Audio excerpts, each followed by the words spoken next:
The topic of self-love. And what is self-love? You hear this stuff out there. Sometimes, like, I have an issue with the way that this one is taught sometimes because I'll give you an example.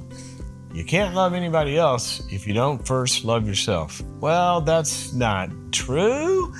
Because think about this, if that were true, we would take babies and go, okay, we want you to be able to love people, so we're going to toss you aside so you can love yourself first, so then you can no. We learn to be loving because we're first loved. And you look at people that come from environments where they are really, really loved, and then they become really, really good loving people of other people. What's it? Self-loving. It's we all need love from outside of ourselves. So in that way, this is kind of problematic in some ways. But on the other side, whatever you call this, we do have some sort of an internal, you can call it a relationship with ourselves. We talk to ourselves, we think about ourselves, we look at ourselves, we appraise ourselves, we condemn ourselves. And so that's kind of what we're talking about here. That's one aspect of it. And the other aspect of it is, think about this phrase. What do you say when you're concerned about somebody?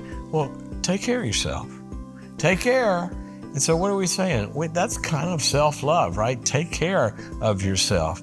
And the second part of this, and where I think the lion's share of this should be focused, and that is, how well do you care for yourself? See, care is not just an attitude and compassionate voices towards yourself and all that, which we know from research, I'm going to get into this, it's pretty important, but also there's a stewardship. Now look at it this way.